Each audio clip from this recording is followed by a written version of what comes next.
Hi welcome to my channel Sudharam cultural foods. ఈరోజు మీకు చూపించబోయే రెసిపీ చింత చిగురు రైస్. చూడండి, చింత చిగురు రైస్ స్పైసీగా పుల్లగా టేస్టీగా ఉండే చింత చిగురు రైస్తో మనము ఆనియన్స్ కలుపుకొని తింటే చాలా టేస్టీగా ఉంటుంది.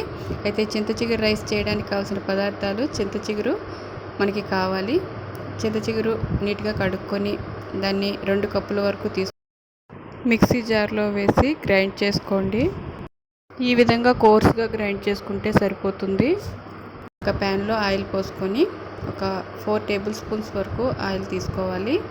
అలాగే మనం పులిహోరలో వేసుకునే పోపు దినుసులు ఏవైతే యూజ్ చేస్తామో శనగపప్పు, మినపప్పు, ఆవాలు, జీలకర్ర, ఎండుమిర్చి ఒక 2 వేసుకుంటే సరిపోతుంది. ఇలా తుంచి వేసుకోండి.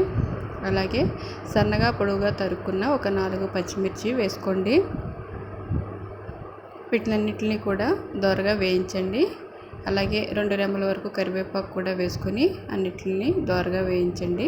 ఒక 5 మినిట్స్ వరకు మొత్తం పోపునంతా వేయించుకోండి. మనకి మినపప్పు కలర్ మారి బ్రౌన్గా అవుతుంది. స్టవ్ ఆఫ్ చేసి పక్కన పెట్టుకోండి. నేను రైస్ అయితే ఇక్కడ కుక్కర్లో ఉడికించి పెట్టుకున్నాను. రైస్ చల్లారడం కోసమని బౌల్లో తీసి పక్కన పెట్టాను.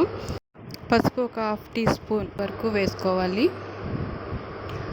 అలాగే ఇంగువ ఒక 1/2 టీ స్పూన్ వరకు ఇంగువ కూడా వేసుకోండి, టేస్ట్ బాగుంటుంది. అన్నిటిని కూడా ఒకసారి కలిపి ఆ హీట్ మీదే వేయించండి, లేదంటే పసుపు మాడిపోతుంది. మనము గ్రైండ్ చేసి పెట్టుకున్న చింత చిగురు అంతా కూడా ఇందులోనే వేసి స్టవ్ ఆన్ చేసి చింత చిగురు, ఈ పోపు దినుసులు అన్నీ కూడా ఒక 5 మినిట్స్ వరకు వేయించండి. చింత చిగురులో ఉన్న వాటర్తో మొత్తం అంతా కూడా కుక్ అవుతుంది. స్టవ్ ఆఫ్ చేసి 2 టీ స్పూన్స్ వరకు సాల్ట్ వేసుకుని మొత్తం అంతా కలపండి. సాల్ట్ అంతా మొత్తం చింత చిగురు పట్టే విధంగా. మనం కుక్ చేసిన రైస్ని బౌల్లో తీసి పెట్టుకున్నాం కదా, అది మొత్తం చల్లారింది. 2 కప్పుల వరకు రైస్ తీసుకుని మనము ఈ చింత చిగురు పోపులో వేసి మొత్తం మిక్స్ చేయాలి. స్టవ్ ఆఫ్ చేసి మొత్తం మిక్స్ చేయండి. రైస్ చల్లగా ఉంటే మనకి రైస్ అనేది ముక్కలు అవ్వదు. వేడి మీద వేస్తే ముక్కలు అయిపోతుంది రైస్. మనకి రైస్గా ఉంటేనే బాగుంటుంది. అందుకని రైస్ మీరు చల్లార్చిన తర్వాతే చింత చిగురులో వేసి కలపండి.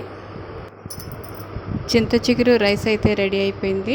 ఈ చింత చిగురు రైస్ చాలా హెల్తీ కూడా. ఇయర్లీ వన్స్ అయినా చింత చిగురు తినాలి. చింత చిగురు రైస్ అయితే టేస్ట్ చేసేద్దాం రండి. పుల్లగా స్పైసీగా వీటితో పాటు ఆనియన్ నంచుకొని తింటే టేస్ట్ సూపర్గా ఉంది. Very nice. మీరు కూడా ట్రై చేయండి. మీకు నచ్చితే లైక్ చేసి షేర్ చేయండి, సబ్స్క్రైబ్ చేయండి ఛానల్ని. బాయ్.